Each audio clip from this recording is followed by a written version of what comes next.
ಹೆಸರು ಕೆ ಪ್ರಕಾಶ್ ಅಂಬ್ಳೆ ಅಂತ. ಇದು ನನ್ನ ಮೊದಲನೇ ಚಿತ್ರ ಖಾಲಿ ಡಬ್ಬ. ಸೊ ಹಿಂದೆ ಒಂದು 10 cinema assistant director, associate director, co director ಕೆಲಸ ಮಾಡಿದ್ದೀನಿ. ಸಂತೆಯಲ್ಲಿ ನಿಂತ ಕಬೀರ, ಮತ್ತು ಒಂದು ಚಾನ್ಸ್ ಕೊಡಿ, ಸವೆನ್ನು, ಈ ಥರ ಒಂದಿಷ್ಟು ಸಿನಿಮಾಗಳ ಅನುಭವದ ಮೇರೆಗೆ ಈ ಸಿನಿಮಾ ಡೈರೆಕ್ಷನ್ ಮಾಡ್ತಾಯಿದ್ದೀನಿ. ಸೊ ಇದು 8 ತಿಂಗಳ ಹಿಂದೆ ಮೊದಲು ಇದೇ SRVಲಿ ಒಂದು ಪ್ರೆಸ್ ಮೀಟ್ ಮಾಡಿದ್ದು. ಇದು second press meet. First press ಮೀಟಲ್ಲಿ ನಾವು ಸಾಂಗ್ ರಿಲೀಸ್ ಮಾಡಿದ್ದು. ಸೊ ಇನ್ನೊಂದು 3 ದಿನ ಇದೆ. ಇದು ಸೆಕೆಂಡ್ ಪ್ರೆಸ್ ಮೀಟು. ರಿಲೀಸ್ಗೆ ರೆಡಿಯಾಗಿದೆ 19ನೇ ತಾರೀಕು. ಸೊ ನಿಮ್ಮೆಲ್ಲರ ಸಪೋರ್ಟ್ ಇರಲಿ, ನಿಮ್ಮ ಪ್ರೋತ್ಸಾಹ, ಪ್ರೀತಿ ನಮ್ಮ ಖಾಲಿ ಡಬ್ಬ ಚಿತ್ರದ ಮೇಲೆ ಇರಲಿ.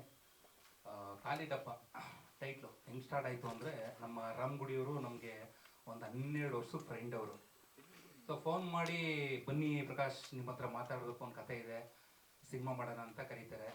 ಸೊ ಅಲ್ಲಿ ಹೋದಾಗ ಅವರು ಮತ್ತು ಆರ್ಯವರ್ಧನ್ ಇರ್ತಾರೆ. ಕತೆ ಎಕ್ಸ್ಪ್ಲೈನ್ ಮಾಡ್ತಾರೆ. ಆರ್ಯವರ್ಧನ್ ಅವ್ರದ್ದು ಕತೆ ಇದು. ಫಸ್ಟು ಕತೆ ಎಕ್ಸ್ಪ್ಲೈನ್ ಮಾಡ್ತಾರೆ, ಹಿಂಗೆ ಅಂತ. ಸೊ ನನ್ನ ಕತೆ ತುಂಬ ಇಷ್ಟ ಆಗುತ್ತೆ. ಸೊ ಕತೆ ಆದಮೇಲೆ ಟೈಟ್ಲು ಅಂತ ಕೇಳ್ತೀನಿ. ಆಲ್ರೆಡಿ ಟೈಟ್ಲು ಇಟ್ಟಿರ್ತಾರೆ ಖಾಲಿ ಡಬ್ಬ ಅಂತ. ಸೊ ಕತೆಗೂ ಟೈಟ್ಲಿಗೂ ತುಂಬ ಮ್ಯಾಚ್ ಆಗಿರುತ್ತೆ. ಸೊ ಅಲ್ಲಿಂದ ನಾನು ಜರ್ನಿ ಸ್ಟಾರ್ಟ್ ಮಾಡ್ತೀನಿ. ಚಿತ್ರಕಥೆ ಬರೆದು, ಸಂಭಾಷಣೆ ಬರೆದು ಈ ಸಿನಿಮಾಗೆ ನಿರ್ದೇಶನ ಮಾಡಿದ್ದೀನಿ. ಅದಾದಮೇಲೆ ಖಾಲಿ ಡಬ್ಬ ಬಗ್ಗೆ ಹೇಳಬೇಕು ಅಂದರೆ, ಸೊ ಪಾತ್ರದೊಳಗಿನ ಪಾತ್ರಧಾರಿ ಅಂತ ಹೇಳ್ಬೋದು ಖಾಲಿ ಡಬ್ಬದ ಬಗ್ಗೆ. ಸೊ ಖಾಲಿ ಡಬ್ಬದಲ್ಲಿ ಗೊಂಬೆಗಳಿರ್ತವೆ, ಒಂದಿಷ್ಟು ವಿಷಯಗಳಿರ್ತವೆ. ಸೊ ಆ ಗೊಂಬೆನೂ ಸಹ ಒಂದೊಂದು ಕತೆ ಹೇಳ್ತಾ ಹೋಗುತ್ತೆ. ಸಿನಿಮಾ ನೋಡಿದಾಗ ಗೊತ್ತಾಗುತ್ತೆ ಏನು ಎತ್ತ ಅಂತ. ಸೊ ಹಾಗೆ ನಮ್ಮ ಟೀಮ್ ಬಗ್ಗೆ ನಾನು ಒಂದಿಷ್ಟು ವಿಷಯ ಹೇಳ್ಬಿಡ್ತೀನಿ. ಮೇಯ್ನಾಗಿ ನಮ್ಮ ಪ್ರೊಡ್ಯೂಸರು ಮಂಜು ಗುರ್ರಪ್ಪ ಈ ಸಿನಿಮಾಗೆ ಬಂಡವಾಳ ಹೂಡಿದ್ದಾರೆ. ಸೊ ಇವತ್ತು ಸಿನಿಮಾ ರಿಲೀಸ್ ಅಂತದವರೆಗೆ ಬಂದಿದೆ ಅಂದರೆ ಮುಖ್ಯವಾದ ಕಾರಣ ಅವರೇ. ಸೊ ಅವ್ರ ಸಪೋರ್ಟು. ಅದಕ್ಕೆ ಕೋ ಪ್ರೊಡ್ಯೂಸರ್ಗೆ ನಮ್ಮ ಅಪ್ಪಾಜಿ ಗೌಡ್ರು, ಚಿಕ್ಕೇಗೌಡರು, ಸೌಮ್ಯ ರಮೇಶು, ರಾಮು ಸರು ಮತ್ತು ಆರ್ಯವರ್ಧನ್ ಇವರೆಲ್ಲ ಸಪೋರ್ಟ್ ಮಾಡಿ ಇವತ್ತು ಇಲ್ಲಿವರೆಗೆ ಬಂದಿದೆ ಸಿನಿಮಾ. ಅದಾದಮೇಲೆ ಮೇಯ್ನಾಗಿ ನಮ್ಮ ಸಾಹಿತ್ಯ ಮತ್ತು ಸಂಗೀತ ಡಾಕ್ಟರ್ ವಿ ನಾಗೇಂದ್ರ ಪ್ರಸಾದ್ ಅವ್ರು ಮಾಡಿದ್ದಾರೆ. ಅವ್ರ ಬಗ್ಗೆ ಹೇಳಂಗಿಲ್ಲ ಬಿಡಿ. 5 ಸಾಂಗು ಅವರೇ ಬರೆದಿದ್ದಾರೆ. ಸರಸ್ವತಿ ಪುತ್ರರು ಅಂತಲೇ ಹೇಳ್ಬೋದು. ಅವರು ಪೆನ್ ಇಟ್ಕೊಂಡು ಬರೀ ಕೂತ್ಕೊಂಡ್ರೆ ಬೇರೆ ಲೆವೆಲ್ಗೆ ಇರುತ್ತೆ ಸಾಂಗು. ಅಷ್ಟು ಅಚ್ಚುಕಟ್ಟಾಗಿ 5 ಸಾಂಗು ಬರ್ಕೊಟ್ಟಿದ್ದಾರೆ ನಮಗೆ. ರೀ ರೆಕಾರ್ಡಿಂಗ್ ಅಂತೂ ಅದ್ಭುತವಾಗಿ ಬಂದಿದೆ. ಸಿನಿಮಾ ನೋಡಿದ್ರೆ ಗೊತ್ತಾಗುತ್ತೆ ರೀ ರೆಕಾರ್ಡಿಂಗ್ ಬಗ್ಗೆ ಎಲ್ಲ. ಹಾಗೆ ಈ ಸಿನಿಮಾದ DOP ಬಂದ್ಬಿಟ್ಟು ಲಕ್ಕಿ ಅಂತ. ಹಾಗೆ ವೆಂಕಿ UDV ಎಡಿಟಿಂಗ್ ಮಾಡಿದ್ದಾರೆ. ಕುಂಫು ಮಾಸ್ಟ್ರು 3 ಫೈಟ್ ಮಾಡಿದ್ದಾರೆ. ಇನ್ನೊಂದು ಕಂಪೋಸಿಂಗ್ ಬಂದು ನಮ್ಮ ರಾಮಗುಡಿಯನ್ನೇ ಮಾಡಿದ್ದಾರೆ. ಕೊರಿಯೋಗ್ರಫಿ ಬಂದ್ಬಿಟ್ಟು ರಾಮು ಸರು, ಗಿರೀಶ್ ಮಾಸ್ಟ್ರು. ಹಾಗೆ ನಾನೊಂದು ಸಾಂಗ್ ಮಾಡಿದ್ದೀನಿ, ಸರ್ಜಿಕಲ್ ನೋಡಿದ್ರೆ ಅದು ನಾನೇ ಮಾಡಿದ್ದು. ಸೊ ನನ್ನ ಡೈರೆಕ್ಷನ್ ಡಿಪಾರ್ಟ್ಮೆಂಟು, ಹಾಗೆ ನನ್ನ production unit, entire technical team ಶಕ್ತಿನೇ ಇವತ್ತು ಖಾಲಿ ಡಬ್ಬ ಇಲ್ಲಿವರೆಗೆ ಬಂದು ನಿಂತಿದೆ.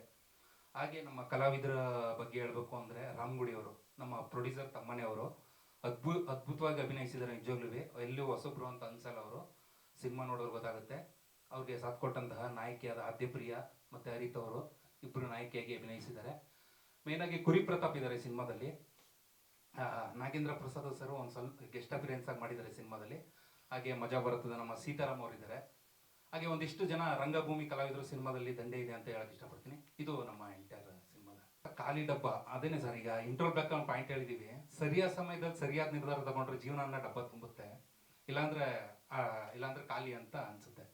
ಸೊ ಆ ಎಳೆ ಇಟ್ಕೊಂಡು ಮಾಡಿದ್ದೀವಿ. ಪ್ರತಿಯೊಬ್ಬರು ನೋಡೋ ಅಂಥ ಸಿನಿಮಾ ಸರ್ ಇದು. ಸೊ ಕಂಪ್ಲೀಟಾಗಿ ಕಮರ್ಷಿಯಲ್ ಆಗಿ ಫೈಟ್ಸು, ಕಾಮಿಡಿ, ಫೀಲ್ ಎಲ್ಲ ಇದೆ. ಕಂಪ್ಲೀಟ್ ಕಮರ್ಷಿಯಲ್ ಸಿನಿಮಾ ಅಂತ ಹೇಳ್ಬೋದು. ಇಲ್ಲ ಇದೇ ಬೇರೆ ಸರ್. ಇದು ಅಲ್ಲಿ ಗೊಂಬೆಗಳಿರುತ್ತಲ್ಲ, ಖಾಲಿ ಡಬ್ಬಗಳು ಗೊಂಬೆ. ಆ ಗೊಂಬೆಲಿ ಒಂದೊಂದು ಕತೆ ಇರುತ್ತೆ ಸರ್. ಆ ಸಿನಿಮಾ ನೋಡಿದಾಗ ಗೊತ್ತಾಗುತ್ತೆ. ಸೊ ಏನೇನು ಕತೆ ಇರುತ್ತೆ, ಒಂದೊಂದು ಗೊಂಬೆ ಏನು ಕತೆ ಹೇಳುತ್ತೆ ಸೊ ಖಾಲಿ ಡಬ್ಬದೊಳಗೆ ಅಂತ ಸಿನಿಮಾ ನೋಡಿದ್ರೆ ಗೊತ್ತಾಗುತ್ತೆ ಸರ್ ಏನಕ್ಕೋಸ್ಕರ ನಾವು ಇಟ್ಟಿದ್ದೀವಿ ಅಂತ.